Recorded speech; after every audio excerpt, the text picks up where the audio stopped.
The greatest Cadillac ever built lost money on every single unit sold, and Cadillac built it anyway. 16 cylinders. A crankshaft that weighed more than an average adult man. An engine so smooth that owners swore they could balance a coin on the hood while it idled. It launched 2 months after the stock market collapsed, right into the mouth of the worst economic disaster in American history. This is the story of a car that was never supposed to make sense, a gamble built entirely on pride, secrecy, and one man's refusal to accept second place. Stick around, because there's a twist coming involving a rival company that built a genuinely better engine and still lost everything. In the early 1920s, if you were wealthy in America, there was only one name that mattered in the luxury car world, and it wasn't Cadillac. It was Packard Twin 6, introduced back in 1916, was a 12-cylinder engine producing 88 horsepower at a time when Cadillac's V8 barely scratched 70. Packard's engine was smoother, quieter, wrapped in bodywork so elegant that bank presidents and movie producers lined up to write enormous checks for it. In 1921, President-elect Warren Harding rode down Pennsylvania Avenue in a Packard Twin 6, the first time in history an automobile had ever been featured in a presidential inaugural parade. Packard sold 35,000 Twin 6s, outselling Pierce Arrow 8-1. Cadillac wasn't even fighting in the same weight class. Their cars sat in the $3,000 to $3,500 range, while Packard's top models climbed past $6,000, and a Rolls-Royce built in Springfield, Massachusetts would run you $13,500. Cadillac was rubbing shoulders with the middle tier, while the true prestige brands lived in an entirely different universe. This wasn't because Cadillac built bad cars. They didn't. Cadillac had pioneered interchangeable parts manufacturing in the early 1900s, winning Britain's Dewar Trophy for engineering excellence. They introduced the electric starter in 1912 and America's first production V8 in 1915. Genuine milestones. But in the brutal arithmetic of ultra-luxury automobiles, where cylinder count functioned as social currency, Cadillac was permanently stuck in second place, and Lawrence Fisher, who took over as general manager in 1925, absolutely hated that. Fisher was one of the 7 Fisher brothers behind Fisher Body, which General Motors had fully absorbed in 1926. He understood something competitors missed. In the luxury market, you didn't win with a slightly better version of what already existed. You won by building something so audacious it completely rewrote the terms of the conversation. You beat Packard's 12 cylinders by building something they simply could not answer.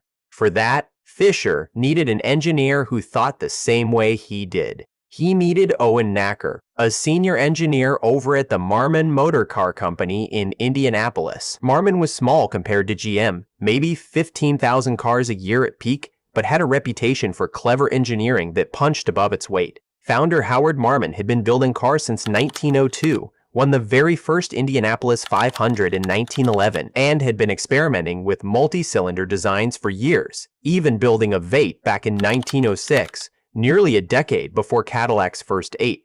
By the mid-1920s, Marmon and Nacker had been kicking around a 16-cylinder concept, existing only on paper, sketches, and theory. Fisher saw exactly what Nacker was capable of, and in 1926, he simply took him, hiring him away as Cadillac's new head of engine development. In that single moment, Marmon lost the one engineer who could have given them a head start in the cylinder wars. Howard Marmon kept working on his own V16, but he'd lost his collaborator, and every instinct Nacker carried walked straight into General Motors' hands. Nacker's assignment was deceptively simple to describe and monstrously difficult to execute.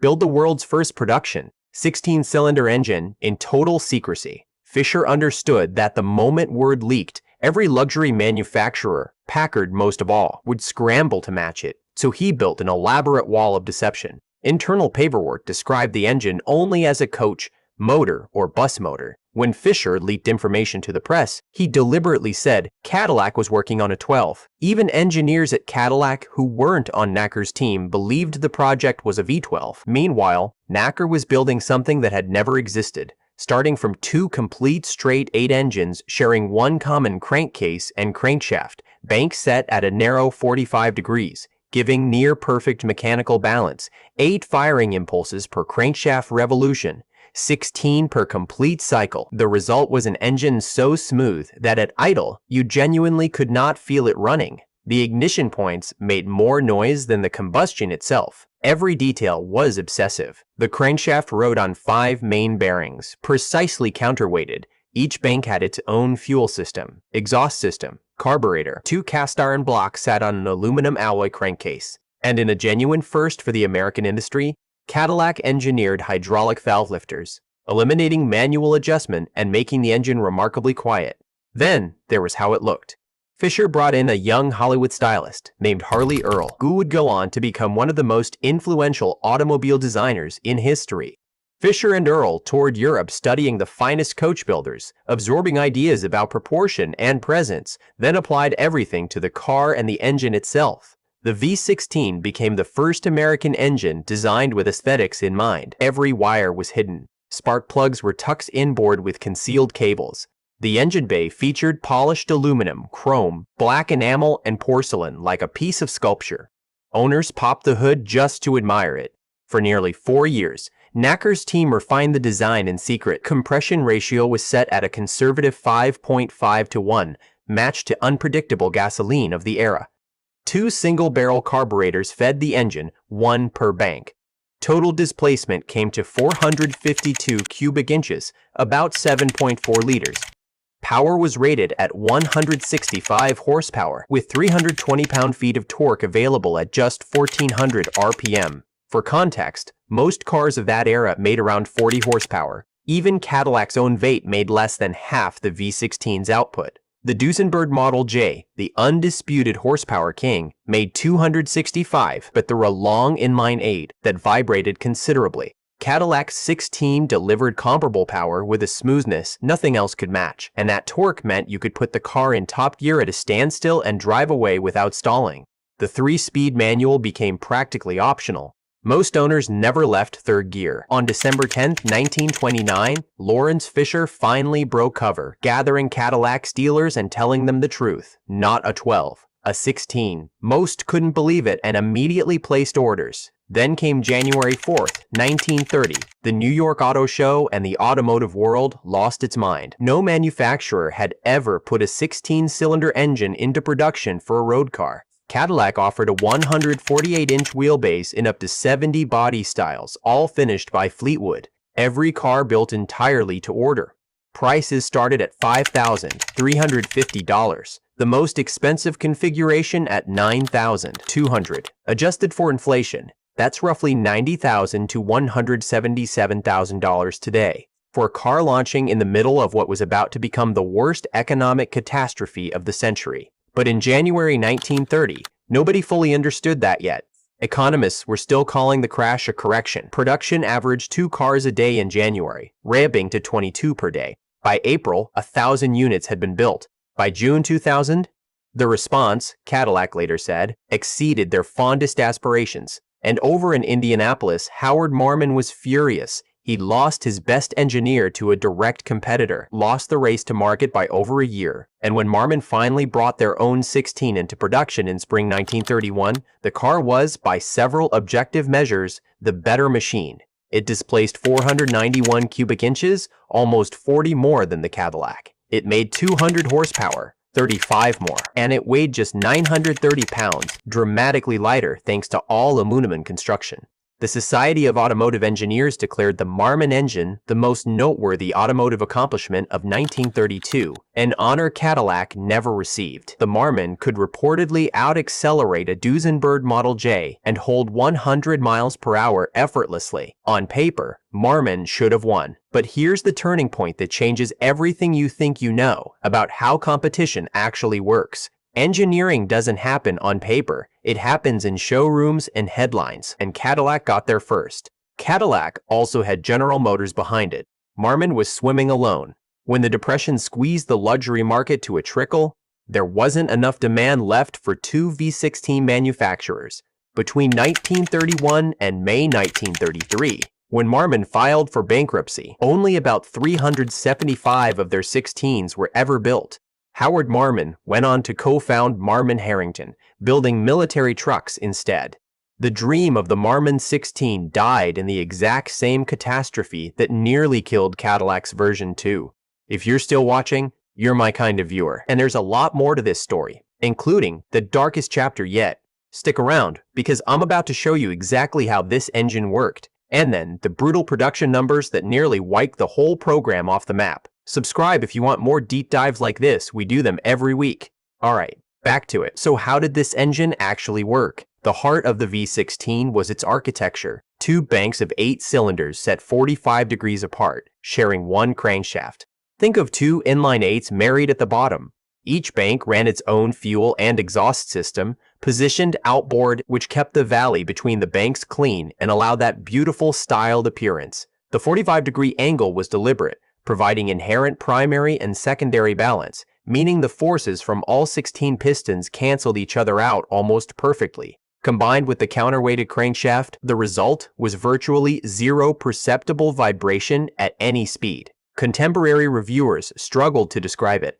One called it uncannily silent. Another said it felt like being propelled by electricity. The bore was 3 inches, the stroke 4 inches, making it undersquare, favoring low-end torque over high RPM horsepower. Exactly what a car weighing up to 6,600 pounds needed. Compression ratio was 5.5 to 1, low by modern standards but perfect for the unpredictable gasoline of the era, where octane ratings swung wildly between filling stations. The overhead valve design was advanced for a luxury car of this era. Most competitors, including Packard, used flathead configurations. Cadillac's overhead valves sat directly above the combustion chambers, allowing better airflow. The hydraulic valve lifters were the secret weapon, automatically maintaining zero clearance and eliminating the tapping noise that plagued every other engine on the road. Fuel came from 2 updraft carburetors, one per bank, with a mechanical fuel pump between them. Ignition used 2 distributors, each firing 8 spark plugs in sequence. The electrical system ran on 6 volts, standard for the era. Cooling used an enormous radiator to handle the heat from 452 cubic inches. Lubrication used a pressure-fed system with an external oil filter protecting the precision lifters. The transmission was a 3-speed manual with synchromesh, another Cadillac innovation, though the massive torque made shifting almost unnecessary. The car would go from 10 to 60 in high gear in about 16 seconds, not fast by modern standards, but in a car weighing over 3 tons with mechanical brakes, it felt effortless. Fuel economy was roughly 8 to 10 miles per gallon. Now here's where the numbers tell the real story. Not the horsepower, not the displacement. The production numbers. Cadillac built 2,500 V16 cars in 1930. That was the peak. In 1931, production dropped to 750. In 1932, just 300. By 1932, quote, just 300. By 1933, about 125. And from 1935 through 1937, annual production fell to 49 cars per year. 49, out of a factory that had churned out 22 a day just 5 years earlier. The Great Depression didn't just slow sales. It erased the customer base entirely. The 400 wealthiest Americans that Cadillac's advertising targeted went into hiding. Fortunes evaporated. The same people who could afford a $9,000 automobile in January 1930 couldn't afford groceries by 1932. Ernest Seaholm, Cadillac's chief engineer, later summed it up perfectly, calling the V16 a dream of the roaring 20s that materialized at the exact moment the bottom dropped out. It never turned a profit, not once. But here's the strange irony at the center of this story. The V16 was never meant to be a moneymaker. It was a prestige play, plain and simple. Cadillac's strategy was to build the most extraordinary car in the world and let that reputation lift every other model in the lineup. And in that sense, it worked. The V16 established Cadillac as a genuine rival to Packard, Duesenberg, Rolls-Royce, and Hispano-Suiza in a way no V8 ever could. But the competition was dying too.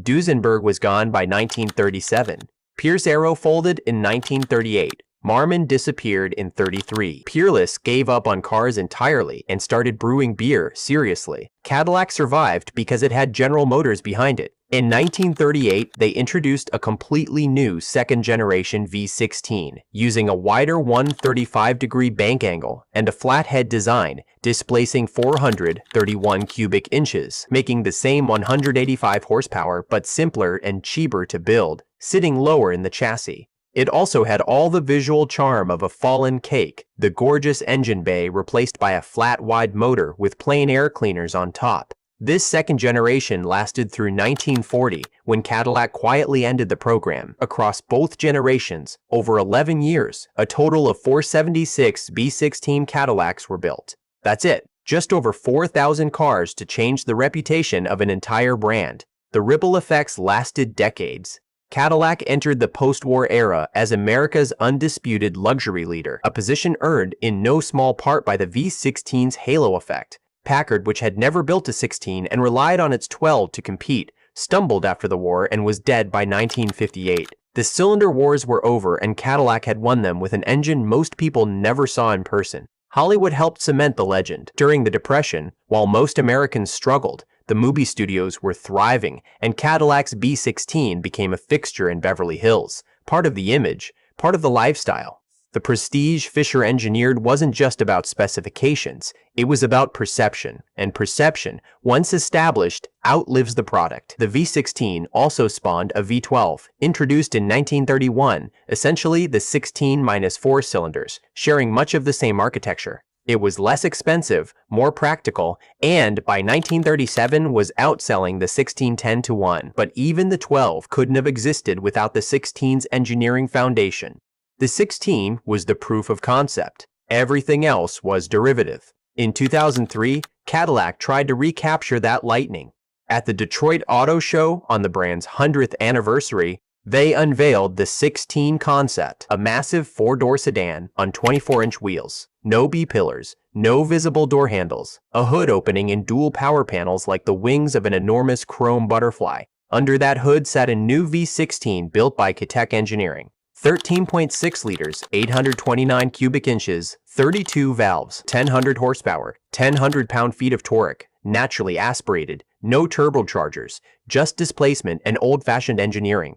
The Concept was over 18.5 feet long, a foot longer than a Chevrolet Suburban, weighing just over 5,000 pounds on an aluminum space frame with 4-wheel steering. The interior had hand-stitched Tuscan leather, silk carpeting, and a Bulgari clock in the dashboard. Bob Lutz called it a modern interpretation of everything that made Cadillac standard of the world. James May drove it on Top Gear and said it was exactly what a Cadillac should be, practically begging them to build it. It never went into production. The displacement-on-demand technology did make it into other GM vehicles the following year, but the car itself remained a single prototype, one moment on a turntable in Detroit, then silence. Today, surviving V16 Cadillacs from the 1930s are among the most valuable American cars in existence. Roadsters in excellent condition have sold for over $1 million at auction. The highest recorded sale was $1.65 million for a 1930 Roadster in 2022. Even sedan models command $300,000 or more. The lowest recent sale was $40,000 for a rough 1940 model. The average sale price across all V16 models sits around $400,000. For a car that listed at $5,350 new, that's a 75-fold increase before you even adjust for inflation. Of the 4,076 built, a remarkable number survived. The Cadillac LaSalle Club counted around 140 in the hands of members as early as the mid-1960s. They show up at Pebble Beach, at Amelia Island, at events around the world, still turning heads 95 years later, and the ones properly restored still idle with that same eerie smoothness that stunned the press in 1930. The irony of the Cadillac V16 is that it achieved exactly what Lawrence Fisher intended, but not in the way he planned. He wanted to sell thousands of the most exclusive cars in the world to the wealthiest Americans. Instead, he sold a few thousand into the worst economy in modern history, lost money on every single one, and accidentally built the most effective brand-building exercise in automotive history. The car was too expensive. The timing was catastrophic. The customer base evaporated. And none of that mattered. Because the V16 didn't need to sell in volume, it just needed to exist, to be the car that made people say Cadillac and mean it, the same way they said Rolls-Royce. That was the play, and it worked for the next 50 years at least. The factories that built the V16 are long gone. Owen Nacker passed away in 1959, Lawrence Fisher in 1961. Harley Earl retired from GM in 1958 after reshaping the entire American automobile industry, arguably more than any single designer who came before or after him.